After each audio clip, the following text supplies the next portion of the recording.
Hello students, myself Indu Jaiswal, Assistant Professor of Poddar Management Training Institute. Today I will teach about types of अधिगम। आज हम देखेंगे कि Robert गैने के अनुसार अधिगम के प्रकार कौन कौन से हैं। अधिगम के प्रकार को रॉबर्ट मिल्स गैगनी, जिन्हें गैने के नाम से जाना जाता है, ये एक अमेरिकी मनोवैज्ञानिक थे। उन्होंने एक पिरामिड नुमा आकृति में एक सोपानिक व्यवस्था में अधिगम के प्रकारों को प्रस्तुत किया है। रॉबर्ट गैने ने निम्न स्तर से लेकर उच्च स्तर के अधिगम को बताया है।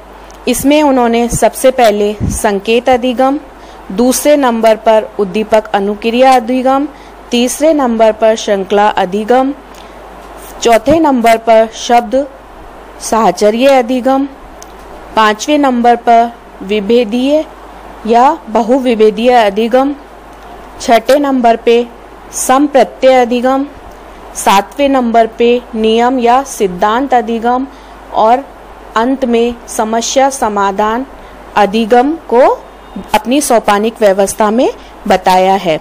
इसमें पहला अधिगम दूसरे के लिए एक पूर्व आवश्यकता के रूप में होता है। गैने ने अपनी पुस्तक कंडीशन ऑफ लर्निंग में अधिगम के ये 8 प्रकार बताए हैं, जिन्हें सरल से जटिल के क्रम में देखा जा सकता है। रॉबर्ट गैने का कहना है कि अधिगम का प्रत्येक प्रकार अपने से पूर्व अधिगम से संबंधित होता है। किसी नवीन ज्ञान का अधिगम करने के लिए उससे पूर्व ज्ञान का अधिगम करने की हमें हमेशा आवश्यकता होती है। इस प्रकार गैने ने अधिगम के 8 प्रकारों को एक सोपानिक व्यवस्था में पदानुक्रम के आधार पर स्पष्ट किया है। गैने ने अधिगम की 8 परिस्थितियों की व्याख्या की है, जो इस प्रकार है। इसमें पहला है संकेत अधिगम।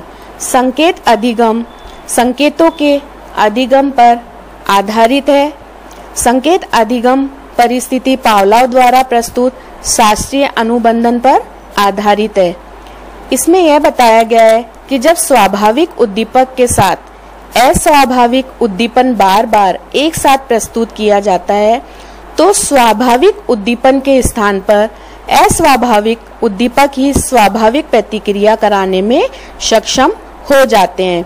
जैसे पावलोव के प्रयोग में कुत्ता घंटी के बजने से ही लार गिराने लगता है, उसी प्रकार छोटे बच्चे को अक्षर ज्ञान में संकेत अधिगम परिस्थिति उत्पन्न की जा सकती है। जैसे बालक को क अक्षर की पहचान कराने के लिए कबूतर का चित्र दिखाया जाता है या फिर ख से खरगोश सिखाया जाता है।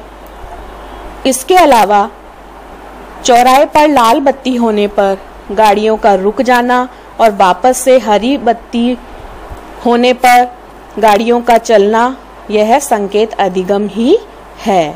इसका हम एक और उदाहरण ले सकते हैं कि छुट्टी होने पर स्कूल की घंटी बजने पर सभी विद्यार्थियों का एक साथ बैग बंद कर लेना, यह भी एक संकेत अधिगम का उदाहरण है। यह अधिगम छोटे बच्चों को अच्छी आदतें सिखाने में बहुत ही उपयोगी है।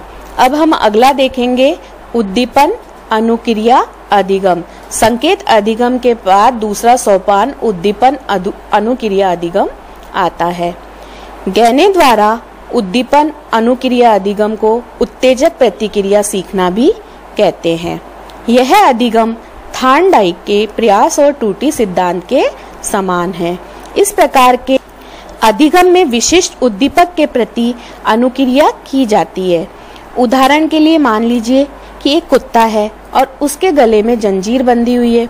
उसके स्वामी द्वारा झटके दिए जाने पर वह अनुक्रिया करता है, परंतु बाद में उसके गले में न तो पट्टा बंधा होता है, न ही जंजीर बंधी होती है। फिर भी वह मालिक के आदेश मात्र से ही बैठना, खड़ा होना, लेटने जैसी अनुक्रियाएं करता है और ये अनुक्रियाएं निश्चित और यथार्थ होती हैं। इसी प्रकार सही अनुक्रिया से नए व्यवहार को सीखने के लिए उसे प्रशंसा यानी कि पुनर्बलन मिलता है। इस प्रकार के अधिगम द्वारा बालकों में शाब्दिक दक्षताएं दिखाई देती हैं। इसके और भी उदाहरण देखे जा सकते हैं। जैसे कोई विज्ञप्ति आती है तो हम परीक्षा की तैयारी स्टार्ट कर देते हैं। अब हम अगले सोपान पे आते हैं, जो है श्रृंखला अधिगम। गैने द्वारा बताया गया यह तीसरा सोपान संकेत अधिगम और उद्दीपक अनुक्रिया अधिगम के बाद ही व्यक्ति श्रृंखला अधिगम की प्रक्रिया को प्रारंभ कर देता है। श्रृंखला अधिगम से तात्पर्य है उद्दीपक और अनुक्रिया का लगातार एक क्रम में उपस्थित होना, तभी श्रृंखला अधिगम की स्थिति उत्पन्न होती है। यह दो प्रकार का होता है, शाब्दिक श्रृंखला अधिगम और अशाब्दिक श्रृंखला अधिगम। इस अधिगम को हम एक उदाहरण द्वारा समझेंगे, जैसे कि एक बालक जिसने दरवाजा खोलने की श्रृंखला को नहीं सीखा। उद्दीपन और अनुक्रिया दरवाजा खोलने की क्रिया को स्पष्ट करते हैं, जैसे बालक के हाथ में चाबी, उसका ताले की ओर देखना, ऊपर की सीध में चाबी का निरीक्षण करना, उसे ताले में डालना जब तक कि वह पूरी तरह ताले के अंदर नहीं पहुंच जाती।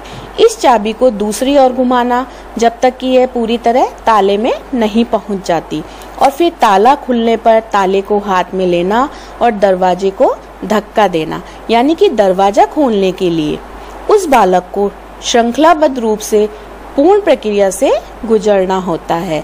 इस प्रकार यह एक क्रमबद्ध प्रक्रिया है। इसमें शाब्दिक और अशाब्दिक दो प्रकार की प्रक्रिया बताई हैं। उसमें शाब्दिक में अध्यापक विषय वस्तु को एक क्रम में प्रस्तुत करता है और अशाब्दिक में अधिगम करने के लिए चित्रों को या अन्य दूसरे जो दृश्य साधन होते हैं उनको क्रमानुसार प्रस्तुत किया जाता है, जैसे कि किसी जीव के भ्रूण से वयस्क होने तक के विकास की अवस्थाओं को चित्रों के द्वारा एक क्रम में प्रस्तुत करना। इसी प्रकार हम श्रृंखला अधिगम का एक और उदाहरण देखेंगे जो गुथरी ने बताया है। जब एक लड़की स्कूल से घर आती है तो वह पलंग पर ही बैग को पटक देती है। उसकी माँ उसे कहती है कि बेटा इसे खूंटी पर टांग दिया करो। तो अगले दिन से वह लड़की जब घर आती है तो वह बैग को पलंग पर ना पटक कर अपने बैग को खूंटी पर टांग देती है। तो यही श्रृंखला अधिगम कहलाता है। अगला है शाब्दिक साहचर्य अधिगम। यह अधिगम परिस्थिति का चौथा प्रकार है। इसमें भी एक व्यवस्था क्रम को अपनाया जाता है। गैने का कहना है कि लंबी श्रृंखलाओं को छोटी छोटी इकाइयों में तोड़कर अधिगम को और अधिक सफल बनाया जा सकता है और विषय वस्तु से परिचित होने पर स्मृति का विस्तार होता है। यह जो अधिगम है भाषा अधिगम के लिए सर्वाधिक उपयोगी है। इसको हम एक उदाहरण के माध्यम से देखेंगे। जैसे बच्चों को शब्दों को रटवाया जाता है, उनसे सहस्वर वाचन करवाया जाता है, उन्हें तेज तेज बुलवाकर शाब्दिक अधिगम करवाया जाता है। जैसे कविता का पाठ कराना, पाढ़े याद करवाना। और एक और उदाहरण हम देख सकते हैं, जैसे दूर से किसी भी व्यक्ति द्वारा आवाज देने पर हम मुड़कर देखते हैं। अगला है विभेदी या बहुविभेदी अधिगम। यह गैने द्वारा बताई गई अधिगम की पांचवी परिस्थिति है। इस अधिगम प्रक्रिया के लिए वाचिक यानी वर्बल और अवाचिक यानी नॉन वर्बल श्रृंखला पूर्व ज्ञान का काम करते हैं। इस प्रकार के अधिगम में उच्च स्तर की मानसिक प्रक्रिया होती है। इसमें किसी विशिष्ट उत्तेजना के लिए विशिष्ट अनुक्रिया की जाती है, यानी कि उत्तेजनाओं को पहचान कर विभेद किया जाता है। इसमें शिक्षक द्वारा छात्रों में ऐसी क्षमता उत्पन्न करने का प्रयास किया जाता है जिससे वह दो श्रृंखलाओं में विभेद कर सके।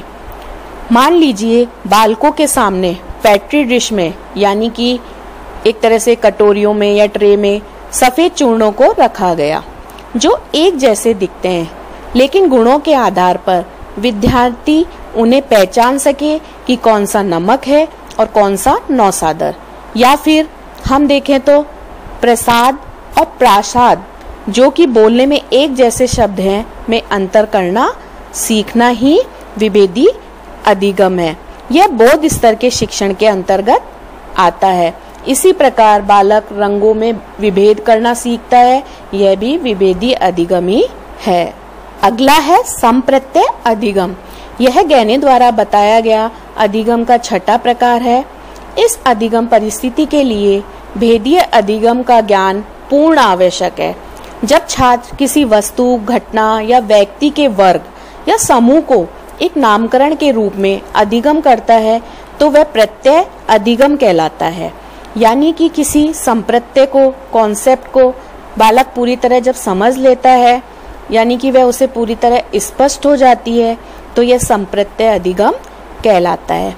मान लीजिए यदि बालकों को एक संख्या की सारणी दी जाती है और उस सारणी में से वे समान संख्याओं के विपरीत असमान संख्याओं को ढूंढ लेते हैं, तो यह कहा जा सकता है कि बालक को असमान संख्याओं का, यानी कि पूरी तरह उन्हें असमान संख्याओं की कॉन्सेप्ट क्लियर हो गई। इसमें मुख्यतः 4 स्तरों का उपयोग किया जाता है। पहला है मूर्त स्तर, दूसरा है परिचयात्मक स्तर, तीसरा है वर्गीकरण स्तर और चौथा है औपचारिक स्तर। सबसे पहले स्तर में बालक किसी वस्तु को मूर्त रूप में देखता है, फिर वह 2 पदार्थों में भिन्नता करना सीख जाता है। उसके बाद उसमें वर्गीकरण की क्षमता उत्पन्न होती है और अंत में वह किसी वस्तु की विशेषताओं के आधार पर भिन्नता को प्रकट करना सीख जाता है। अगला है सिद्धांत अधिगम। रॉबर्ट गहने के अनुसार सिद्धांत अधिगम अधिगम की 7वीं परिस्थिति है, जिसकी पूर्व आवश्यकता संप्रत्यय अधिगम है। जब छात्र प्रत्यय अधिगम को भलीभांति ग्रहण कर लेता है तो उसे व्यवहारिक रूप में वह प्रत्ययों के आपसी संबंधों को, नियमों को और सिद्धांतों के माध्यम से व्यक्त कर पाता है। इसके लिए चिंतन स्तर पर अधिगम किया जाता है। यदि छात्रों को संप्रत्ययों का पूर्ण ज्ञान है, तब शिक्षक छात्र के सामने 2 या 2 से अधिक संप्रत्ययों के सहयोग से निर्मित सिद्धांत अधिगम की परिस्थिति उत्पन्न करता है। इसमें छात्र के व्यवहार को इस प्रकार नियंत्रित किया जाता है कि वह सिद्धांत को वाचिक रूप से कह सके और व्यवहार में उतार सके। हम यहाँ इसे एक उदाहरण से समझेंगे, जैसे कि गोलाकार पदार्थ लुढ़कते हैं। यह सिद्धांत 2 संप्रत्ययों की परस्पर संबंधित श्रृंखला प्रस्तुत करता है। पहला संप्रत्यय है गोलाकार वस्तु और दूसरा संप्रत्यय है लुढ़कना। इस प्रकार इस सिद्धांत का अधिगम तभी संभव है जब छात्र इन दोनों संप्रत्ययों से पहले से परिचित हो, यानी कि वे इनका पूर्ण ज्ञान रखता हो। यदि बालक को इन संप्रत्ययों का ज्ञान नहीं है तो शिक्षक को सिद्धांत अधिगम के पूर्व इन संप्रत्ययों का अधिगम करना जरूरी होगा। इसके लिए शिक्षक बहुत सी गोलाकार वस्तुओं जैसे गेंद, गोल तस्तरी आदि को उनके सामने प्रस्तुत करेगा और गोलाकार वस्तुओं का ज्ञान कराएगा और इन्हीं गोलाकार वस्तुओं को लुढ़कते हुए दिखाकर वह लुढ़कना संप्रत्यय को सिखा पाएगा। रॉबर्ट गहने ने अधिगमकर्ता की 2 प्रकार की प्रभावशाली दशाएं बताई हैं, जिसमें अधिगमकर्ता की शारीरिक और मानसिक दशा और अधिगम प्रक्रिया में बाह्य परिस्थिति का प्रभाव को बताया है।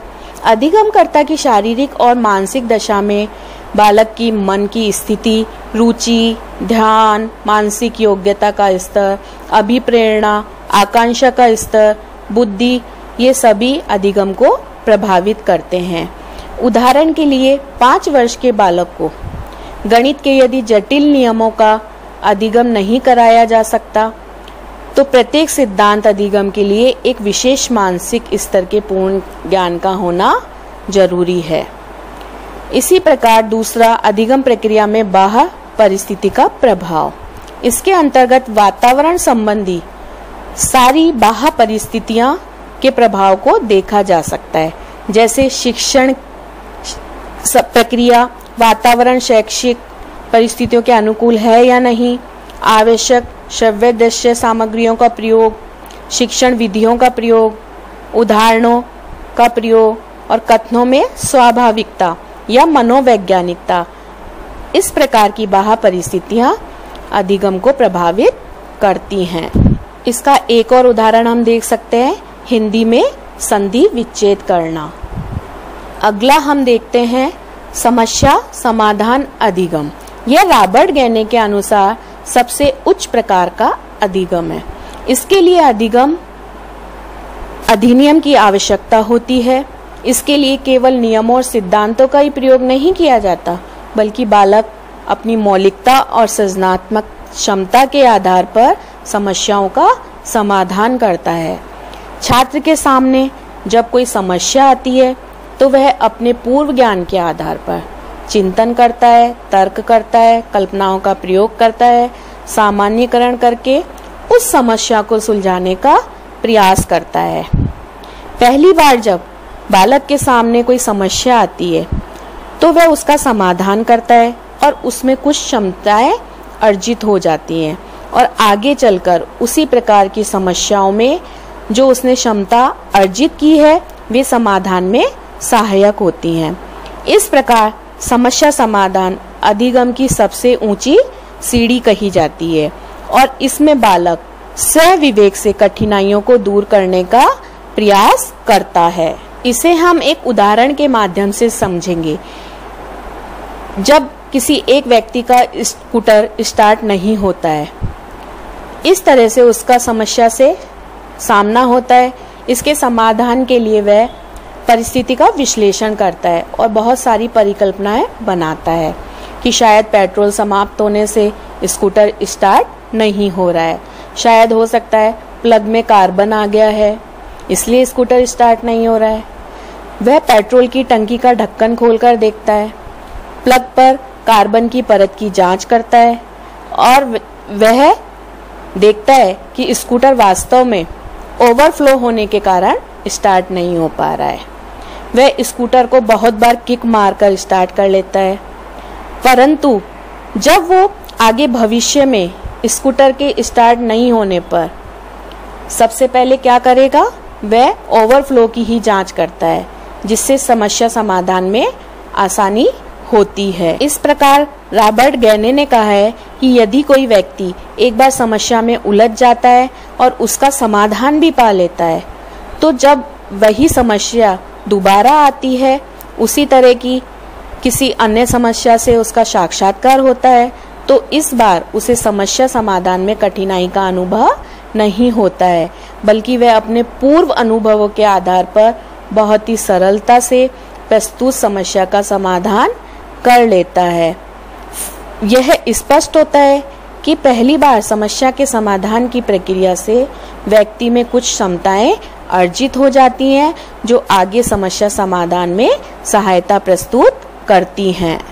इस प्रकार अधिगम की व्याख्या पूर्ण रूप से इन 8 परिस्थितियों के माध्यम से की जा सकती है, जो परस्पर एक दूसरे से संबंधित होती हैं या श्रृंखलाबद्ध होकर एक दूसरे की पूर्व आवश्यकता बनती हैं। इस प्रकार रॉबर्ट गैने ने निम्न स्तर से लेकर उच्च स्तर की अधिगम प्रक्रिया को अपने द्वारा बनाई गई पदानुक्रमित व्यवस्था के माध्यम से समझाया है। Thank you.